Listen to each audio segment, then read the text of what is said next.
Okay, we're going to give it an official start now. Welcome to the High Performance Volleyball Coaches Call tonight. We have a bunch of welcome special guests, and then we have some regular high performance volleyball coaches on this call. This is an open call to everyone because it's a topic that I have been so excited about over the last couple of years. I have always been fascinated and probably triggered or motivated most in my coaching by building confidence and teaching. I love to see athletes learning.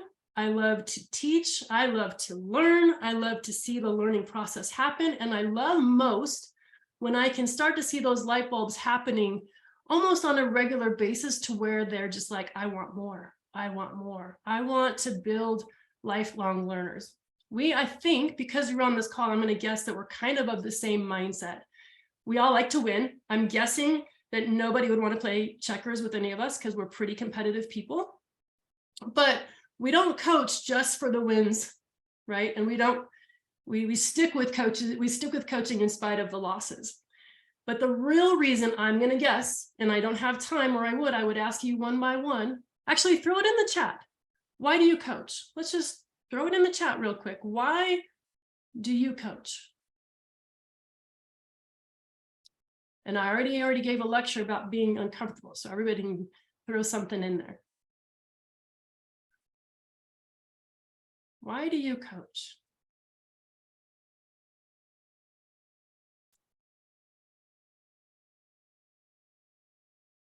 My chat is on. Okay. Sarah says, I like to be a helper. She likes to help. Watching kids grow, teaching and seeing people become better than they thought they could be. That's the best, right? Teaching people, helping them see that they could be better than they thought, showing them a greater potential than what they thought they came in with. Great. To try, oops, I lost it. To try and even be a fraction of what my coaches were for me and my growth and development. Oh, Jordan, that's awesome, right? To be a positive impact to young ladies, helping athletes to find love of an awesome game and to watch kids learn to be confident. Hey, that's what juices me, is helping them gain confidence, because it's not just the game we're talking about. Yes, we're talking about the match on Friday night or Wednesday night or whatever night and having the confidence to win. But these girls are only going to play with us for 2 years, 4 years, 1 year, whatever the case may be. And they're only going to have a volleyball career that lasts 2 years, 4 years, 6 years, whatever. After high school, they might be done. After college, they may be done. There's only a few that are going to go on after college. So if we can instill confidence and teach them to be lifelong learners, man, we've done our job. And it goes back to exactly what I think Jordan said. She wants to be a fraction of what her coaches were for her and her growth and development. And I'm guessing Jordan's coaching partly because of the influence that she had from her coaches that coached her. And it wasn't just about the game, right? So all of us played probably to some extent. And we don't remember every game we won or every game we lost. But we remember the lifelong lessons, we remember the influences, we remember the things that we take with us. Beautiful. All right. I'm just reading a few more of these. These are great. Explore and teach life lessons through the game, to give something back. I think we all do that, right? To give something back. So over the last couple of years, I've really been driven by building confidence. When I see them get just a little bit more confidence, and like Chris said, see them like get that wow, like, I didn't know that I could do that. I knew I could do this, but I didn't know I could do this. And that just, right, that just juices me.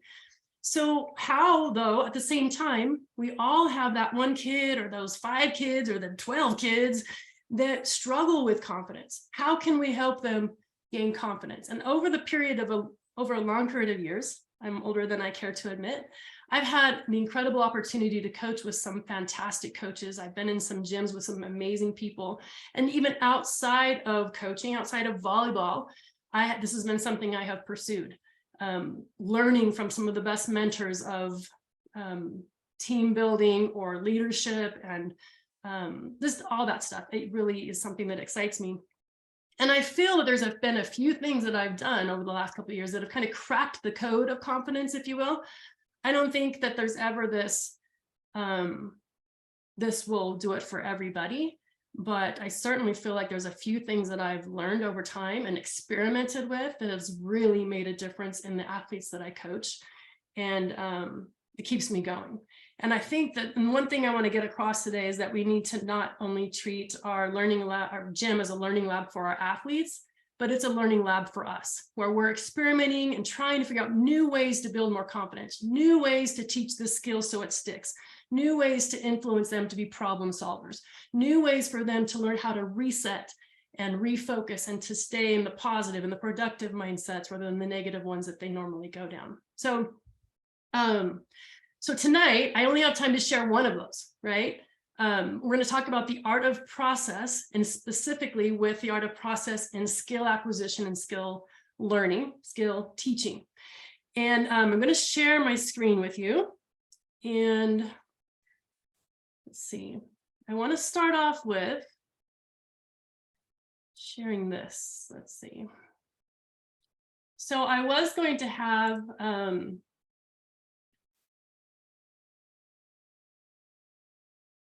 let's start from current slide. I was going to have one of my athletes was going to be on the call and she couldn't make it. And this is a really long, this actually was on a text that she sent me. She said, coach, I can't make it, but let me tell you some thoughts I have about it. So I just asked her, I was going to have her share how our process focused practices have influenced her. Now, this just to give you a little bit of background, she's a very good libero. We recruited her because we thought she was a good libero. She could already pass. We have the benefit in being at a college level that we're able to recruit kids that we think are pretty good already. But she clearly had some space to grow. And I know this is long and lengthy, but I feel like this really kind of puts things in perspective and might lay the groundwork for where you'll see me going today. These are her words. And Chris, you can try and guess who this is. In club ball, we were very focused on getting a perfect pass, passing the ball on our midline. Once I came to Salt Lake Community College, we started to focus on being comfortable passing outside of our body and trusting angles. Our coaches knew we would struggle at first, which we all did, but we consistently practiced and got feedback on the process. We tackled it in small pieces with encouragement to not care about the results. I certainly struggled, but it eventually started to become a habit. The best thing for me was the permission I received to not focus on the result of my pass, but simply on the process of it. It was freeing to me. Instead of worrying where the ball went, I focused on keeping air in my pits and keeping the ball outside of my body. This helped me slow down the game into parts I can control and feel more relaxed on the serve-receive line. Being process-focused all season allowed me to not feel anxious anymore. I became confident that I could get to any ball with my arms and pass whatever ball was served to me. I was no longer nervous, even in high-pressure situations, because I had practiced it 1,000 times. And if I just focused on the small steps, what I could control and not overthink it, I knew I would be successful. It eventually started to become easy, and I began to look at it like, here you go, Laura. Laura is our setter. Here you go, Laura. Instead of I need to get this pass or ... I'll get subbed or we'll lose the game or whatever her brain process would go. I had confidence in the process we had been practicing, and it has helped me to become more confident and comfortable in any situation with any serve. Right? Wow. Like that just tells me I'm onto something, right? This was a girl that anybody else would watch her and think, wow, she's really confident. And what she confessed to me is that she wasn't. I'm going to stop sharing for just a second. Somebody else jumped in. She wasn't actually always confident. And so this gave her something kind of tangible to work with. And we'll talk to you more about what that actually is. What was I going to say with that? Oh, where this kind of all is developed for me is your athletes, my athletes, our athletes are so driven by, focused on, motivated by results. They want to please you. Like day one, it's tryouts, or it's camp prior to tryouts, or now we're together, who's going to start? And so every time they pass the ball, they're trying to make a perfect pass to impress you or to impress upon you that they should be one of your passers. So they're very, and then also we're adding to that by saying good pass or judging that pass too tight, to this, to this, to that, right? And so they become so tied to the result that they'll give up the process or the things that they need to do in order to consistently get that result, right? I call this high performance volleyball coaching, by the way, not peak performance volleyball coaching, because high performance to me means that it's performing at a higher level than average for a consistent and sustained period of time, meaning we can consistently keep that going. So we're talking about the habits or the skills that we can learn to keep on a consistent basis, okay? So our athletes are often tying their identity, their self-esteem, their worth, their whatever to results, right? And they'll risk everything else in order to have good results. And so what we've done in our gym is we've just scraped that off the plate completely. And let me share, let's go back in and any comments or questions before I jump into this stuff? Is this kind of, are you guys interested? Sound? Okay, I hope so. Here we go. All right, I'm going to share the screen again. All right, so let's see. So I'm just going to give you a few things that we need to do before we can even start the art of process. Number one, you've got to have buy-in, right? You've got to get permission from your athletes and anything that you do, right? And this is something that we talk deeply in when we're talking about culture in this group. We've talked a lot about getting buy-in from your athletes. So it's just basically starting by asking, where do you want to go? What do you guys want to accomplish this year? Who do you want to be? And they're probably going to tell you that we want to be conference champions, or we want to win our league, or we want to qualify for the national tournament, or we want to do this, or we want to do that. And once they've told you what they want, you can ask for permission. Okay, can I lead you there? Can I influence and coach you there? Will you follow me, right? And then the second thing for you is that you need to always make sure you're clear on your why. You should always be really clear on your why. And if there's something that you're not clear on, don't be afraid to ask somebody who you think might be. This is why this group is so fantastic. We have coaches that have coached for 30 plus years, and we've got coaches that have coached for 3 months in this group. And I think there's a lot of great collaboration and discussion, and that's why this group is so fantastic. But find somebody who might have the answers so that you can understand your why. Because when you have a strong why, your confidence increases and your kids can read that, right? And then on the flip zone, if you're not clear on your why, they also can read that and they'll chew you up like a dog, right? So be clear on your why, ask for permission, and then help them to see the correlation between learning process and outcome results that they want. And that's where I'm going to try to help you understand a little bit more. And then I think as a coach, we're always salespeople, right? We're going to be selling them the art of process, and we'll be delivering results and more confidence. So we need to create the gym environment. And I think I'm preaching to the choir probably in this group, but we need to create a gym environment or a learning lab where mistakes are not only okay, they're not optional, they are required. They're part of research and development. If we're not making mistakes, if we're not failing some, then we're too comfortable and we're not growing. Karch Karai was mentioned at the AVCA coaches convention where I was at. I can't remember who was sharing it. Might have been Karch. But it was said that at some point during one of the national team practices, he just stopped practice and he yelled, "We are not failing enough," right? 2 lessons there from Karch Karai, I think. One is Karch is someone who never raises his voice. He doesn't yell. He doesn't make a scene. So when he does, it's important, right? And I think that's an important lesson for all of us, that we keep our comments or keep our level-headedness so that when we raise our voice, it means something. So certainly it meant something.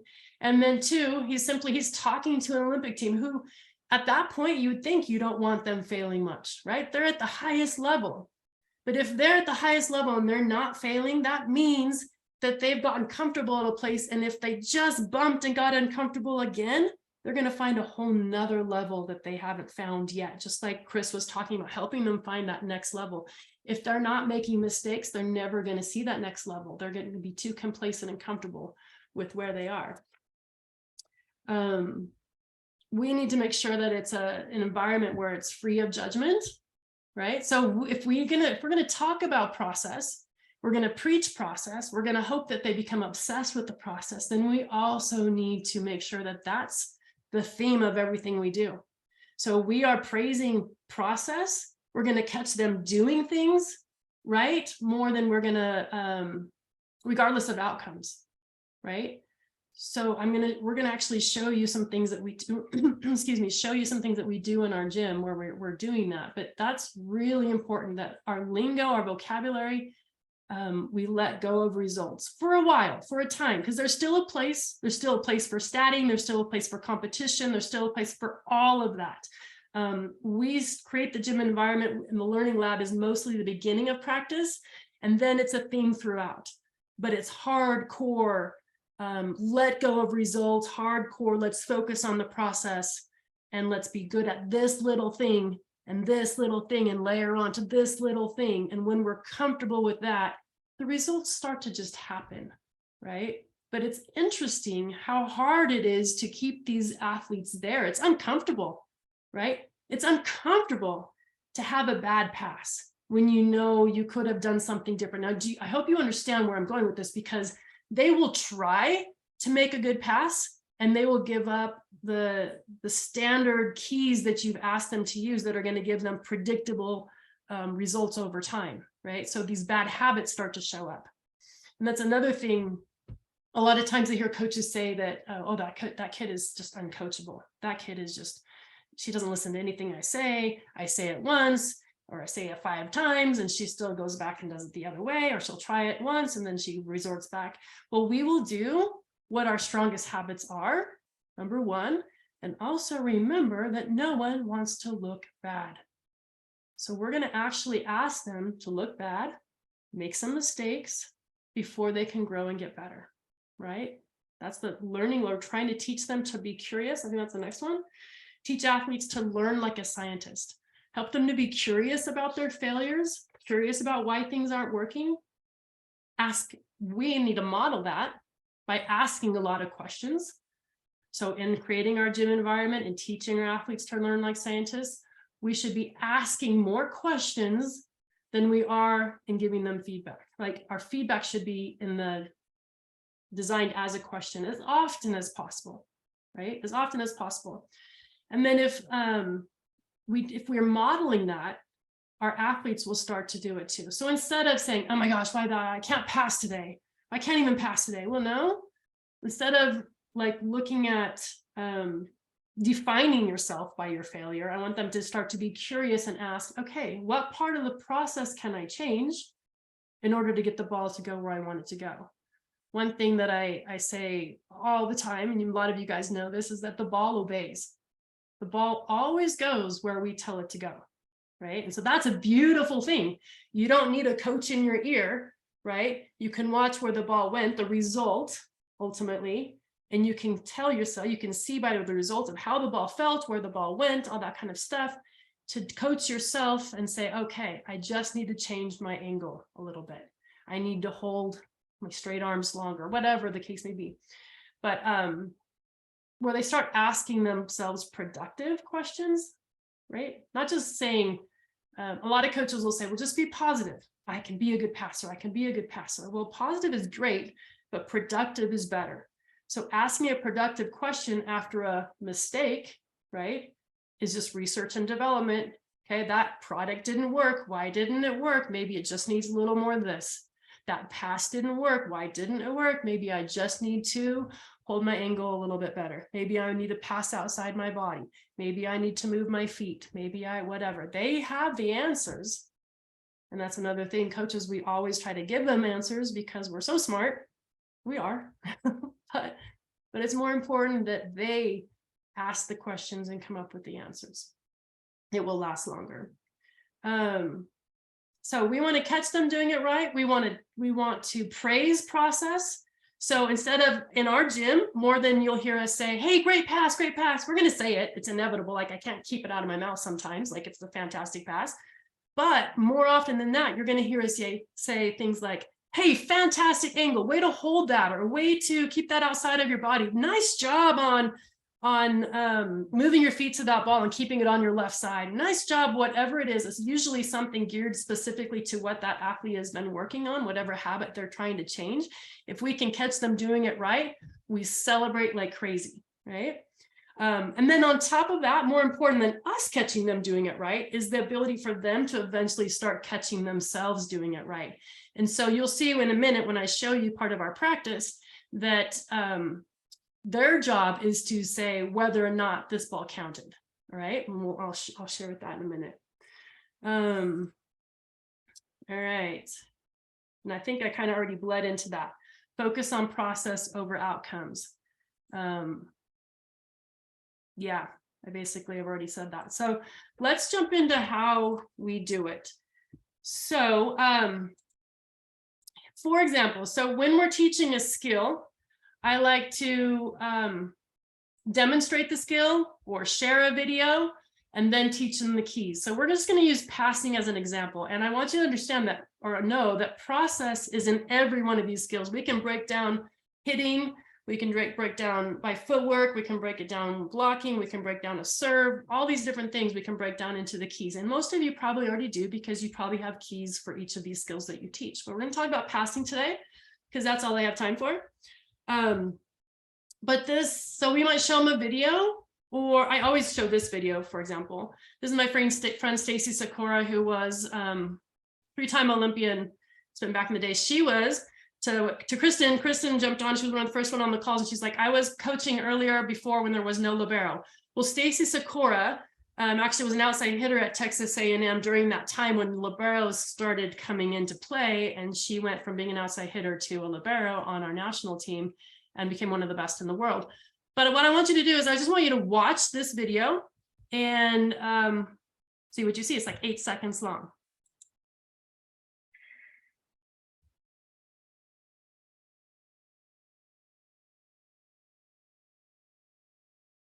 Okay, can you unmute yourselves and maybe somebody make some comments about what you saw? Can't see everybody. Really simple movements. Really like so simple. Yes, I can't see everybody, but really simple movements. So simple, all right, that it's easy to break this down. So I can show this video. This is a great way to do it. And I can tell you're a coach because you said really simple movements. Your kids, and this is nice because it's actually just focused on her, so we can't see where the ball's actually going. But oftentimes, if you use video to show your athletes something, they're going to still look at the outcome, right? And so we're going to teach them to just look at the process of passing. And we saw really simple movements. And so then we're going to go and we're going to jump into our keys. Now, these are pretty much gold medal squared keys. I use them because they work and I've tested them over time and I stick with them. So we'll teach a key, hand and wrist together. Surprisingly, sometimes that's the one that people are like, oh my gosh, that changed me so much. So hands and wrists together. I'm not going to teach it today. You can look it up at Gold Medal Squared. You can look it up in my course outline. We have a whole site with this group that you can go check that all out on. But we talk about it, and then we're going to talk about straight and simple, and then we might watch the video again, and then we're going to go coach straight and simple. That's it. The only thing I can coach is straight and simple and hand and wrist together. I can layer, right? And then we'll come back and we'll teach face the ball, angle the platform. And then we might watch it again, or we'll watch probably after this point, we're not watching the video. We're just using each other as examples, whether I'm the example, my coach is a demo, or better than us demoing is to have an athlete demo. So we'd have them demo and then go try, demo and do, and then come back, demo, do, come back, demo, do, come back. Now, let me see this. When I'm coaching at a camp, for example, and even like when I was coaching at BYU, when the short time that I was able to be in the USA gym, they spent time on these things. When I was coaching at BYU, we spent crazy time on hand and wrist together before we moved on to straight and simple. Like you would be shocked how long we were there making sure people's hands and wrists were together in the right way and straight and simple, etc. If you're familiar with Carl McGowan was my volunteer assistant at that time. And he's very particular about things. So we stayed on these things for a long time, but I watched how staying on these things and focusing on process. And if you know Carl, and you know the gold medal scored philosophy, that it's very much game-like practices, compete like you're, or practice like you're going to compete. So there's, it's not preaching blocked practice, but yet there's a time for us to make sure we're spending the time to build the foundation to create skill competence. Okay, so we spent a lot of time on these different things. When I'm at a camp, though, for example, and even in my practices, we'll work on a skill, we'll demo the skill, we'll go do the skill, and then we'll go play Queens. And it all goes crazy, right? It's all out the window. No, nothing looks like what we just practiced. That's okay. We come back together. Now I can teach hands and wrists and straight to simple together. We practice it, we do it, we get feedback, and then we go play Queens again. So there's some like contextual interference in between there that keeps our brains having to remake those connections each time we come back. But we would go through this list. And then I want you to, I didn't go through all of them, but now that you know some of those keys, watch for them.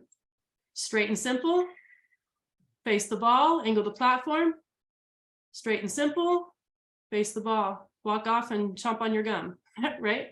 But so clear right there, okay? So when I put this as a reminder, I like this. When we're giving feedback, less is more, right? There's only so many words you can use when you're leaving a Twitter message, right? So be a Twitter coach. That means keep it simple, keep it short, keep it concise, keep it something they can remember, keep it something that you can say in an instant. And even better than saying it is asking it. Okay, now let's jump in to how we're actually doing this. I'll come back to this. Well, I like this. If you can change an athlete's underlying belief about their ability to change, remember those uncoachable athletes that think that you think they're uncoachable.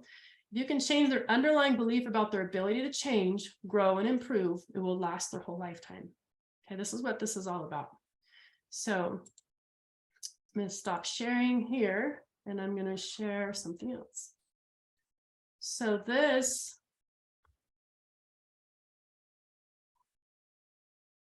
what's going to be here?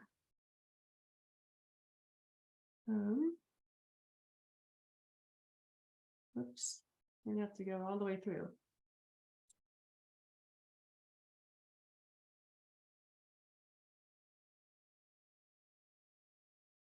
Hope that's ready.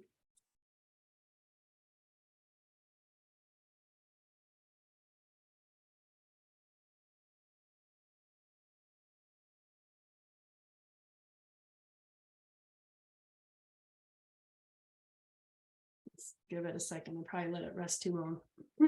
So this actually is kind of an example of our team.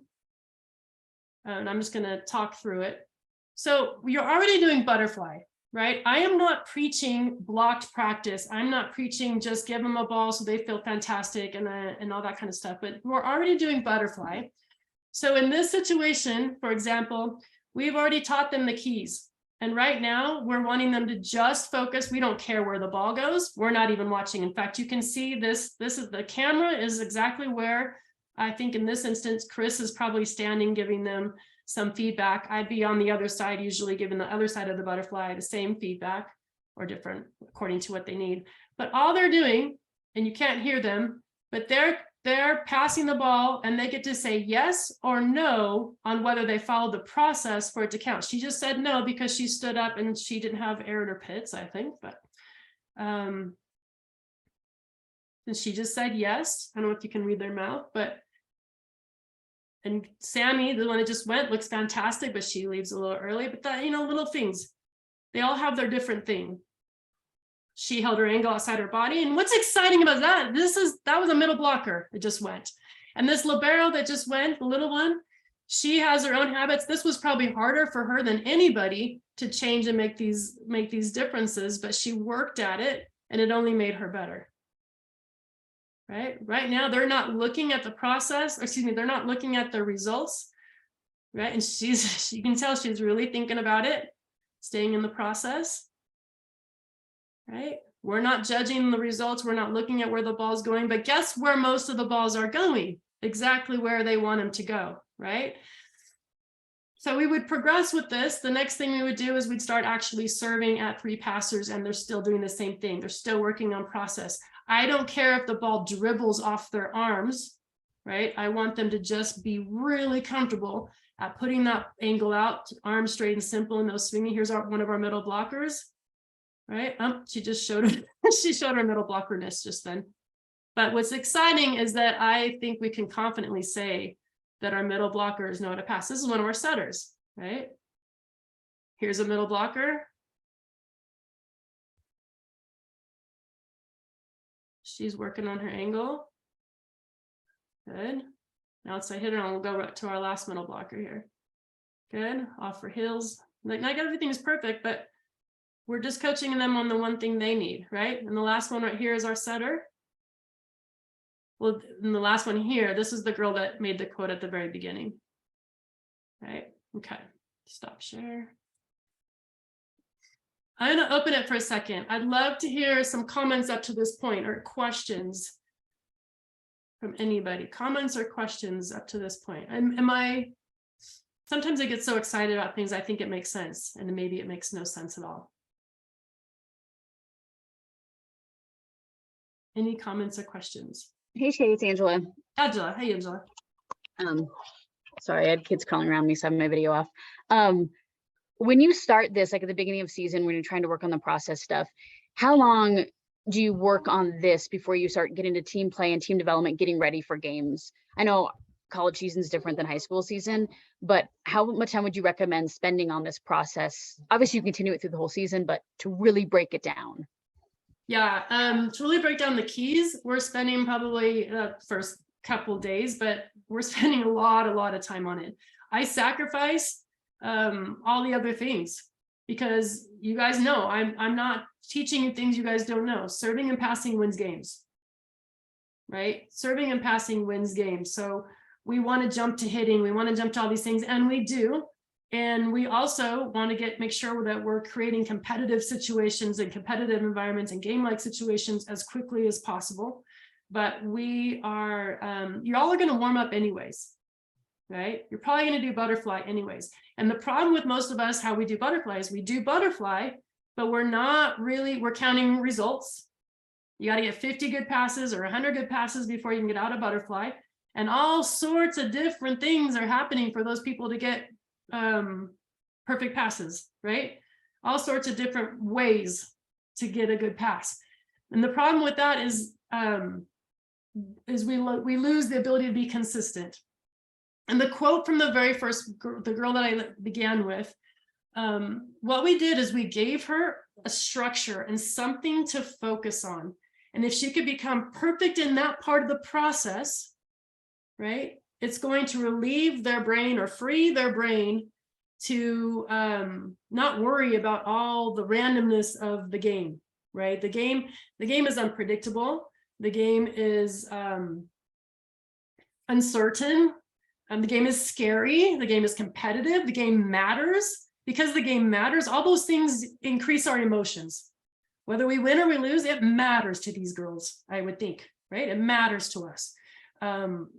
It's uncertain. You don't know what kind of serve you're getting. You don't know what kind of this, you don't know whatever, right? There's a lot of uncertainty involved. And if we can take most of that off the plate and give them something that they can focus on and just be like, if I do this thing, the ball will obey. Almost whatever kind of serve I'm given, if I can create the right angle for that serve at the right place at the right time, I'm going to get a pretty predictable result. Now, it doesn't guarantee perfect results, but it increases our odds. And when it increases our odds, or when our skill competence increases, our skill confidence increases and allows us to be free to play. So back to your question, Angela, we spend, sorry, someone jumped in. We spend, let me let Chris answer this. Chris, what would you say our ratio is, and when do you say we would, what are your thoughts on it? I echo that we do it all year. Every practice has process broken down, especially in service suit stuff. But the first week for sure, very, very hard. It takes a couple days at least, I think, to break through the walls of they have to be good. Even, I mean, we bring in good players and they still like are obviously a little bit reluctant to be okay with being bad for a minute to try something new. And that takes a couple days, maybe a week or two. But we do follow up on it throughout the whole year, and we do process passing even like the week before our national tournament. Mm-hmm. What we allow, we encourage. Right. So if we're doing butterfly and they're doing whatever they need to in order to get a perfect pass, they're going to still have that randomness in the game. Like, I don't know, sometimes I did it like this and it works. Sometimes I did it like this. Oh my gosh, how should I pass today? Oh my gosh, I can't pass today. All these things, because we've allowed them to pass all these different ways. Right. And it sounds kind of crazy. I might be a little bit obsessed, and that might all be true. But I found over time that they love the structure. They love knowing what it takes. And my middle blockers are so proud of themselves, right? That's another thing. They come in and there's this, we coaches, we talk about growth and fixed mindsets all the time. And you can have both, believe it or not. I can be a very growth mindset person as a middle hitter. Maybe I can learn to go faster. Maybe I can learn to slide. I've never really done, maybe I can learn it. But I can't pass because I'm a middle blocker. So I'm fixed mindset on passing, but I'm growth minded on being a middle blocker. So I can be the same person, right? But we need to help them understand that anybody can learn anything, that these skills are learnable to an extent. Now, is there talent involved? Is there height involved? Are all those things advantages? Absolutely, yes and sure. But as the competition starts to raise, the things that separates the good from the great are those that have the fundamental skills and the competence and the confidence to do it at any given time. And so we can't, like Chris kind of alluded to, they're very uncomfortable in that first couple of weeks. They keep trying to make a perfect pass. And this, like, I have lost my mind like Coach Correa. I don't know if Chris was in the gym. I don't know if I had Chris with me yet, but the girls still talk about a couple of years ago when I freaked out on a girl because she was hitting at the time and she kept hitting it out or in the net or whatever. She's like, and I was like, I said her name. I'm like, stop worrying about the results. Leave it. Let it go. Let it go.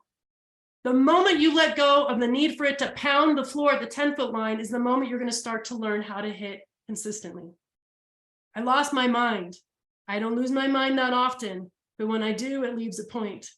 And I think I didn't realize how lasting that effect was, but they still talk about it. The girls from that year and one of the girls that's still on the team.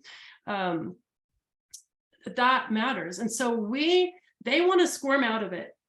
And so Angela, to the point that you're asking this question is we have to not only not let them squirm out back into their habits, because as soon as we let them squirm back into the other habits, they're going to lose some of the competency and predictability of the results that they're hoping to get. If that makes sense.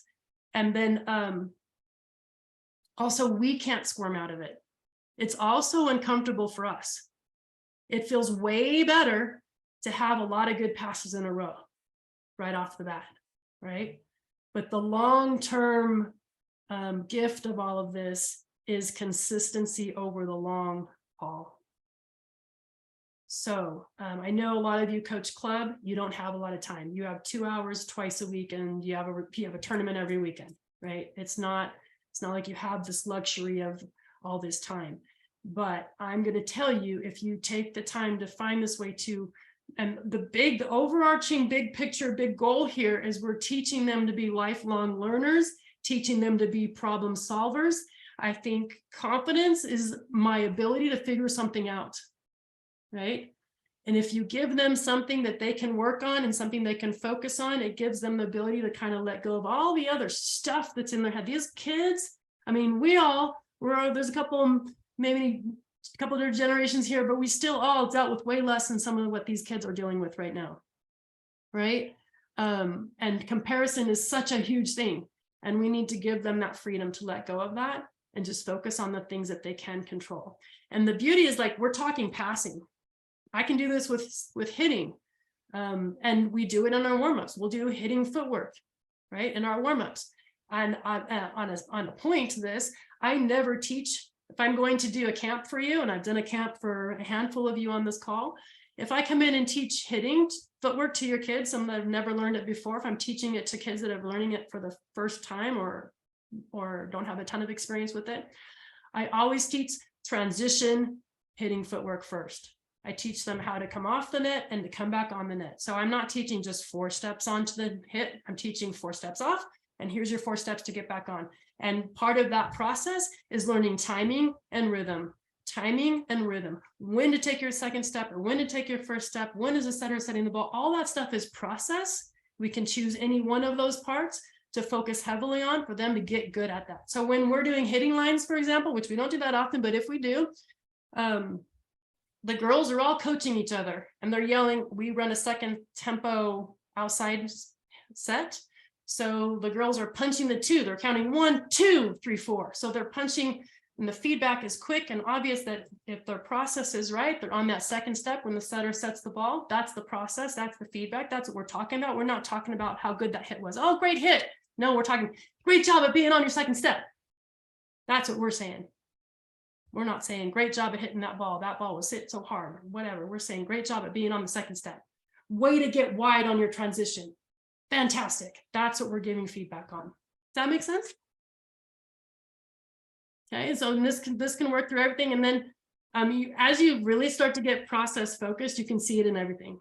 I mean, there's processes in a game between rallies is a process. And we have ways, and we've talked about it in this group, ways that we can reset, ways that we can do things that we're doing already, but we can be more intentional about in the process of breaking that game down into ways that we can feel more control of. And it's not, like I said, nothing's guaranteed. I'd be completely undefeated if all of this worked perfectly and I never had an issue or never had a concern with anything. If I had the secret sauce, I would never lose a game, right? But that's not the way this game is. This part of it's an occupational hazard of what we do, right? Every match we go into, one of the coaches is going to win and one of the coaches is going to lose. One team is going to win, one team is going to lose. So it's an occupational hazard. But if losing is learning, then we're okay, if that makes sense. Comments or thoughts, questions? Okay, I do want, give me some, let me hear from 3 or 4 people.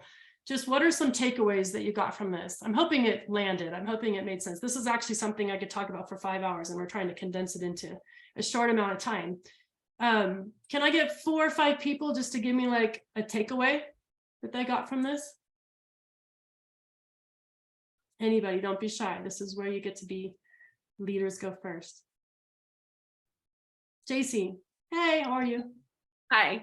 I love when you said praise the process. I think that if we value the process, then praising the process, I think that sometimes I can become outcome oriented. And so really focusing on the task and the process. I loved the phrase praising that. Yeah, great. And then I saw Jordan just echoed that. It's so big. If we're going to talk about it, then we got to model it. And so we got to catch ourselves, make sure that we are praising the process. It's really easy to go the other way. And as soon as we go the other way, then we've taken that focus away from them for them too. Great. Thank you. A couple more. Michael.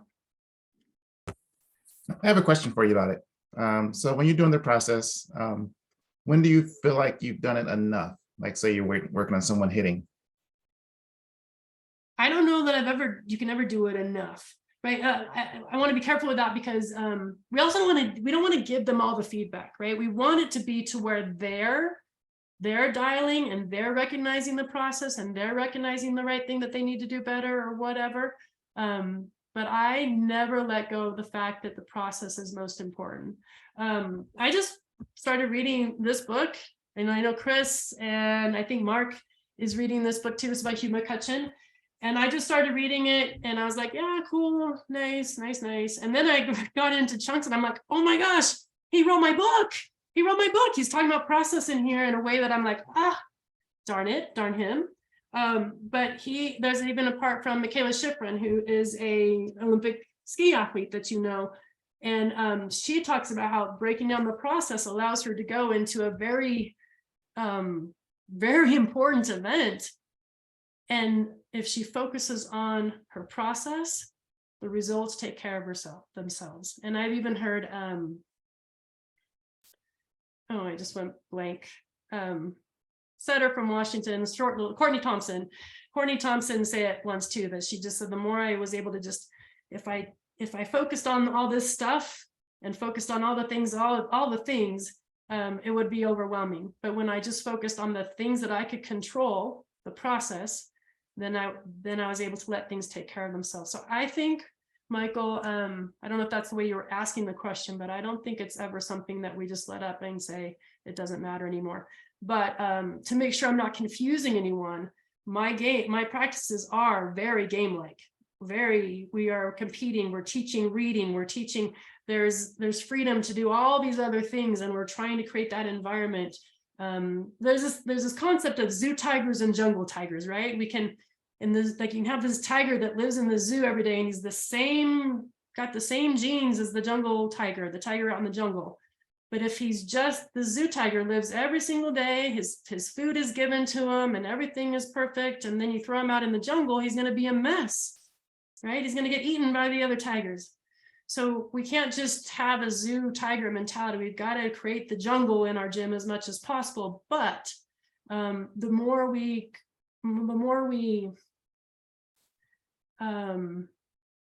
I don't know what the word is, the more we nurture the idea of process, the more they're going to have the skills that they need out in the jungle, if that makes sense, while still creating practice and drills that entertain that. Another takeaway. Anyone else?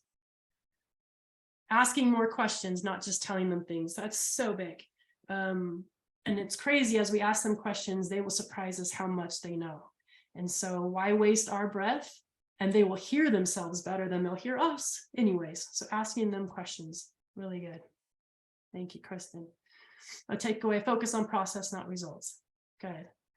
All right, real quickly, there's a bunch of you on this call who are not normally part of high performance volleyball coaching. So I just want to make sure I give you the opportunity to find out about it. This is not a hard sell. This is no obligation. I am grateful for you there on it. And I hope you got something out of it. But if you wanted to get more out of it, I also want to make sure that I do my due diligence and give you that opportunity. So let me give you just a quick overview of what we do. Oh, sorry, I just jumped out. I lost you guys. Okay, sorry, I need to share first before I jump out. I want to share with you real quick.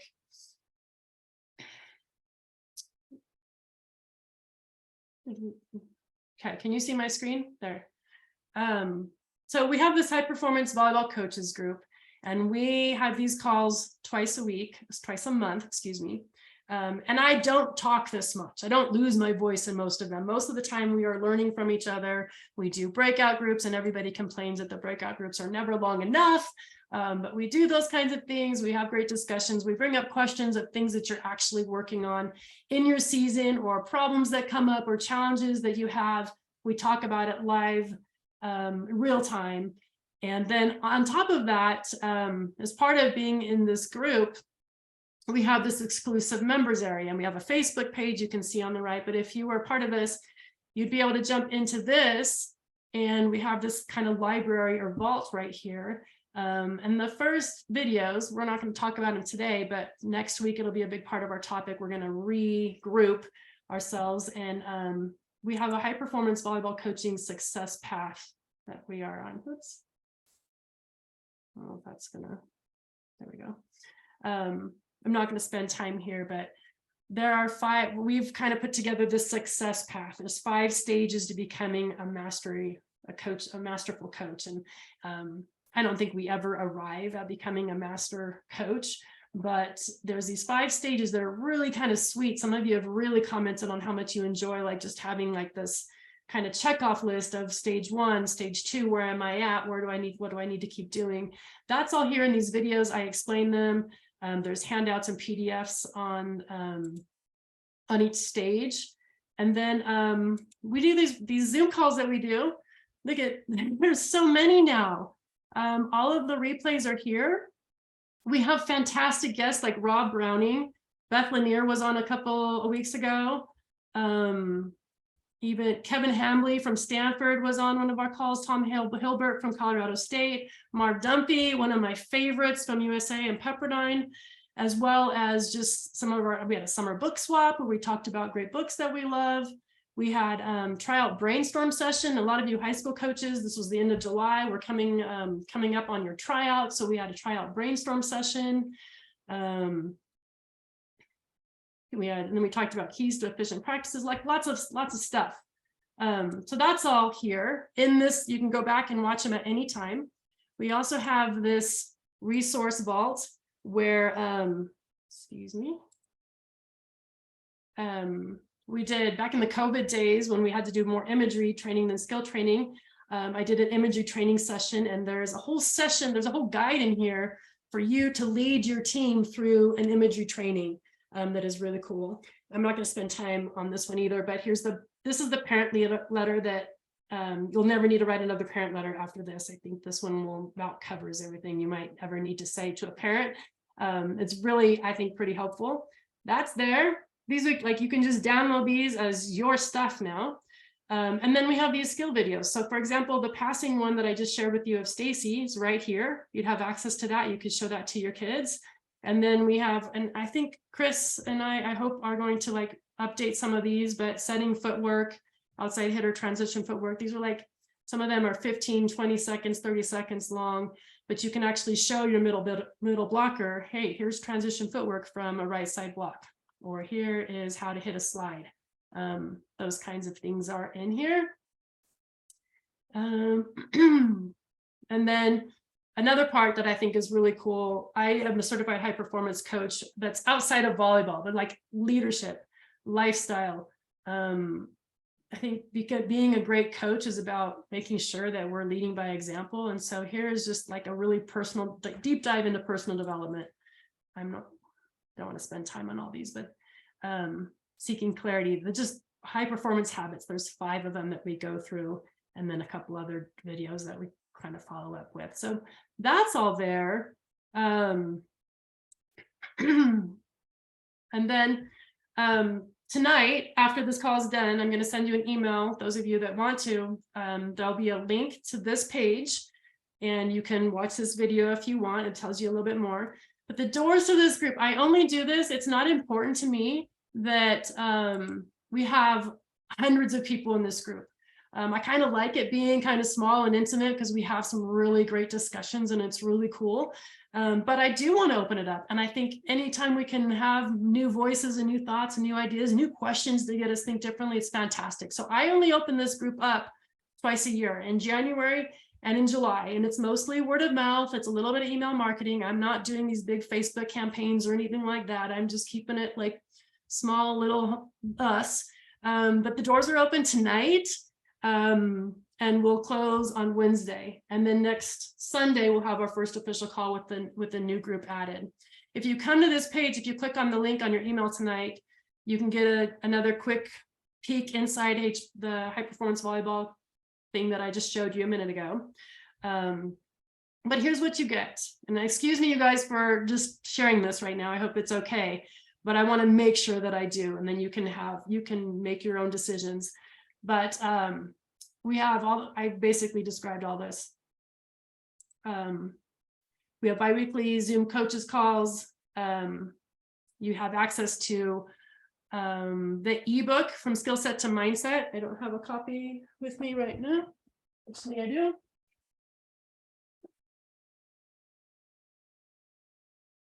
Oh, yep. Cassidy's holding it up. Thank you, Cassidy. So we've got this book right here. You get an ebook, even like tonight, as soon as you sign up, you'll automatically have access to that ebook. And then we'll, at some point during our calls, we'll go through each of those 8 areas that I think are important, 8 must-have systems for volleyball coaches to build confidence and win games. We go through each of those systems. And then also, I'm not sure following this where it's at, but in our exclusive area, I don't know if I pull it up. You have, I'm not going to do it because it's going to take time. Well, I will. Let me see. Let me get out of here.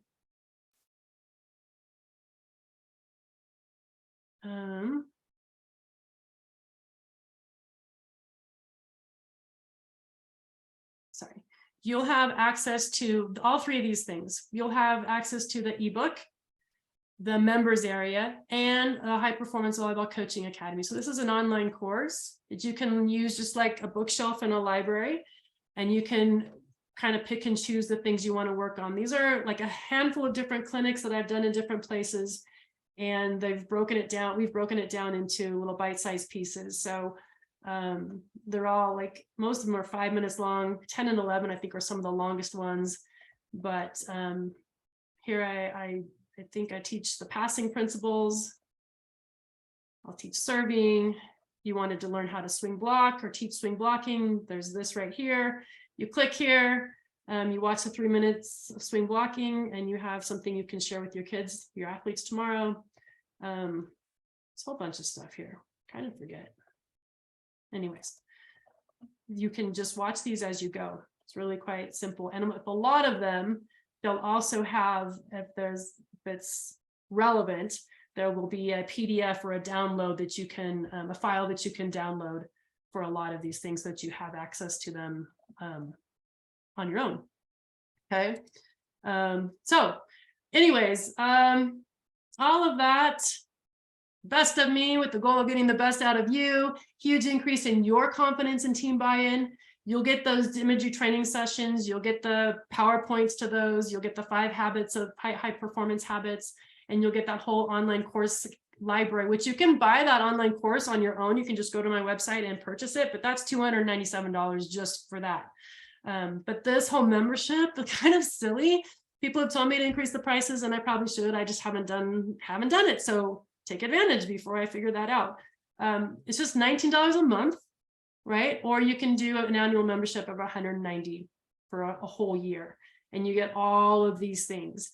The benefits of being an annual membership is you get 1 30-minute one-on-one call with me. And by the way, a lot of you that are in the group, only a handful of you have taken advantage of that. So if you still want to jump on a call with me, make sure that we just schedule it. That's easy. But that also, I've cut the cost down. So you're only paying 10 months instead of 12 months. You get 2 months basically free.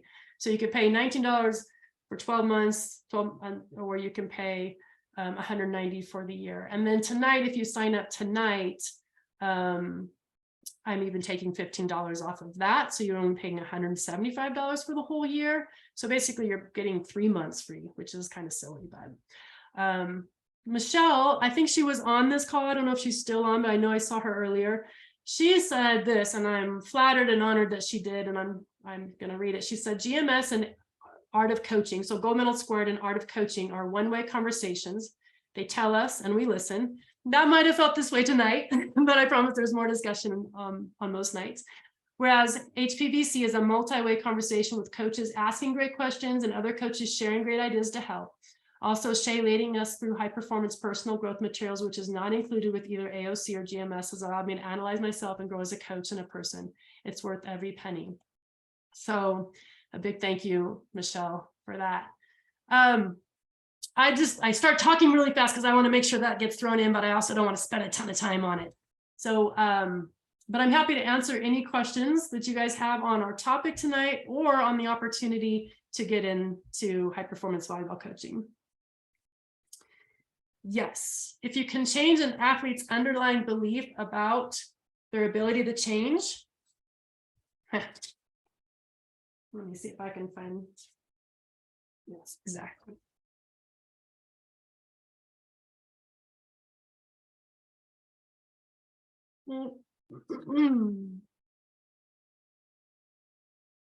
It's in one of the emails, sorry. I don't know if I wrote it somewhere. Somebody else. Grow and improve what will last their whole lifetime. Thank you. Thank you. All right, any other questions I can answer for you guys? I will slow down. You're welcome to jump off if you'd like to, but I'm happy to stay for a few minutes too.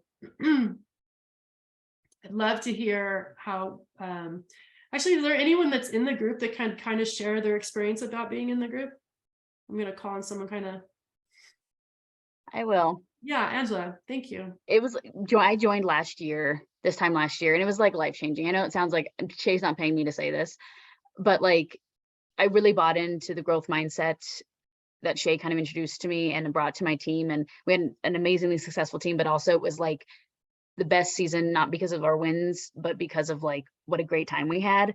And so this is just, it's a great group. It forces you to think about volleyball throughout the whole year and think about what you can do better, not just on the court, but personally.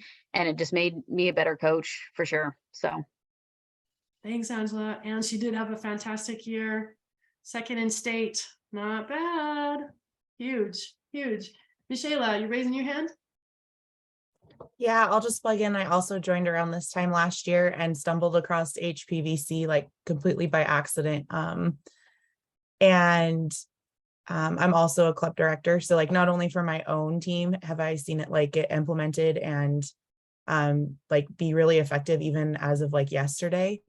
It's also Tell fun me to like, about that. Can you, what happened yesterday? yeah, I shared it in the chat a little bit while you were talking, but just I had a player that was like passing, it was awful. Like she was passing like maybe a 1.0, like and a lot of it was coming down to just like she reverted back to a bad habit in passing. And I pulled her aside and I said, I don't care what your stats are. I'm not pulling you out of this game. Like you're going to have to stay in and work on it. Like that's what we're doing today. And so you can either choose to just focus on this one technical change that I want you to make and see success in that, or you're just going to continue to be sad and miserable out there passing. She was super defeated, you know, wanting to contribute to the success of her team. And I haven't like finished actually doing that, the hard numbers, but I could tell you like the number of 1s and 2s all went to being like 2s and 3s within like a set of her just focusing on this one change. And I even had my assistant was like, what did you tell her to change her passing? Because she was the one keeping the passing stats, and like night and day was like, I don't understand what you did to like get her to do that all of a sudden. And I said, you have to figure it out. And I kind of challenged her. I said, you have to, you know, look at her technical skill and what she was doing before and what she's doing now, and see if you can identify what the key was. And I didn't use the term air in the pits, but like that was basically the technique I was asking her to change. Yeah. And it was just so fun to see her light up, see her passing get better. Like it was a good experience instead of like, you know, being really hard on herself and turning around in practice and probably losing like the whole next week of practice, just being frustrated with herself, trying to figure out how to pass better, like with her bad habits. So I really have appreciated, and I think Shay's and this group has impacted my perspective as a coach, but has like definitely impacted the athletes that I've worked with in the last year. And I know also like many of my coaches are here on the call. As a club director, I've invited all of them to come and check it out. And if they want it, to stay and participate. And we've had some really great discussions, not just hearing it from other coaches, but even internally, it sparked a lot of conversations as well. So I love that. I love that. And I think a lot of times as coaches, we feel like we're in this time crunch, especially if we're club coaches or high school and college coaches. We, our season, our preseason starts and we're like 2 weeks later, we have our first matches or our first tournament. And so it's like off and running. We feel like this time crunch, but kind of to what Michaela just said, we can skip over it. We can gloss over it. We can teach it and kind of just gloss over it and move on and get all the stuff in that we can. But if we really take the time to take a time out and kind of say, you know, just work on this, that confidence and that ability for them to go, oh, I can do this thing, carries over for the whole season. And you're going to see now, because Michaela took that time, now I think you're going to see like this fast increase in confidence or increase in skill. Whereas you could have spent the next 6 weeks, both of you, frustrated and irritated, right? But you took that time, and that was a beautiful example, Michaela. Thank you. Awesome. Yeah, Dominica. We talked and we started at the beginning talking who versus how. And as a coach, I feel like sometimes it's easy to get really defeated when your team isn't performing as well as you want, or even if you struggle with a player trying to explain a concept or just getting them to be where you want them to be. And sometimes it's hard to not look inward and be like, what am I doing wrong as a coach? And so I love this group for that, because I look at all these goals I have and that I want to attain, and then it gives me this umbrella of who I can get to, who's really good at this, who I can kind of just get knowledge from when I get in these ruts. And having all these coaches from all these different perspectives and all these different levels of play and levels and years of coaching, it's just helped me a ton. It's helped me a ton. I've only been coaching. I've played a long time, but coaching and playing sometimes is really different. Yeah. And I've only been coaching for about 3 years now. So I feel like I've grown a ton. I love this group. Ah, awesome. We love you. Cool. Mark, look, this is awesome. So just to end, I'll take some credit for it, but I will also give a lot of credit to this group. My club director sent me an email the other day because I had to be out of town, so my assistant coach had to take over. So my club director helped jumped in, and she's like, "You have the best culture on your team. These guys play together. They step out on the court. They're supportive of each other, and they're just an amazing collection." And I will honestly tell you, they don't have the most talent, but they got the most heart. They never give up. We played in a tournament and we were down 24 and we had 13. We ended up losing the match 24-26. So they never gave up, and they've just got this amazing, and I stole this directly from you. Let go, move on. You know what? We play forward. We play for that next point, and this group has taught me a lot. It's just an amazing collection, and there's no question that you can ask. Oh, I love it. And I can't even tell you guys how much I've learned from you guys. And it's fun how just even like if all you took was let go, move on, that's all these guys, all your athletes got from this. That's huge, really. And not just in volleyball, but in life, right? And that's the bigger picture. Like all of these, like volleyball is this microcosm. I don't know if I'm using the word right, like microcosm of life. Like we teach all these life lessons. If we can teach them to let go and move on, if we can teach them to ask the right questions, if we can teach them to think productive questions and get productive feedback from whatever they're doing, and stay curious, like all those kinds of things, so valuable as a volleyball player, but so valuable outside. So awesome. Thank you, Mark, for sharing. Are there any questions about the group or any more feedback? I'm happy to stay on as long as you guys want, but you guys can jump on or jump off. Any other thoughts or comments that you want to add? I'd love to have you all join. I'd love to have everybody jump on this group, and it just makes it that much better. But I just lost you guys. Yeah, but I'm here. Any questions? Okay. If there's no questions, then I would love to have you guys all jump on the next call. And those of you who are in HPVC, I want to see you next Sunday. We're going to do this 2 Sundays in a row. We don't always do that, but because we're going to have a new group join us, we're going to kind of have a HPVC overview and kind of like a little revamp on the success path and introduce it. So it's a revamp for those of you, and it's an introduction for the rest of us. And then we're going to kind of play out what the rest of this, kind of what our calendar is going to look like for the next little bit. And I'll tell you, I already have some pretty cool guests that have agreed to come on, and a lot of guests that are excited to come back on over the year. So be looking forward to that. And what's cool about that, like we had Marv Dumpy and Kevin Hambley and Chris McGowan is one that just said, I would love to come from Gold Medal Squared. And what's cool is it's like we're just sitting in the coffee shop talking to them. Like they'll ask questions, you ask questions. Like it's been very casual conversations. No one's coming with this PowerPoint presentation. It's just the roundtable discussion with these great guys and gals that have been coaching and had tremendous experiences and can teach us. So look forward to that. So this is how it's going to play out. You'll get an email tonight. I think around 8:30, you'll get an email with a link to how to jump in and how to join. You can study anything more you want. You can take a behind the scenes look and see if it's something you want to do. If you choose to do it tonight and jump in before midnight, then you're going to get that like 3rd month free, for example, or you can do the monthly, whatever you want. And you can stop at any time, right? The annual, you've paid for an annual, but and you'll get notified when the next time the annual comes up, so you can choose to keep coming. But it's crazy. Everyone stays. Not everybody's able to be on the call every night. I don't expect that. Life is busy, life happens. So some of you are on the call almost every night. Some of you make it when you can, and that's the way this should be. And that's why we have the replays. Obviously, it's more fun for me when there's more faces to chat with and discuss with. But there's never any pressure. I never want you to join this and then feel like obligated that, oh my gosh, I have to be on that call.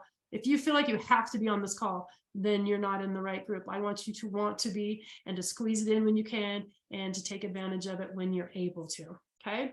That's all I got. Thank you guys for joining me. It's a pleasure. It's an honor to serve you tonight. And I hope that you got something out of this, and I hope to see many of you going forward.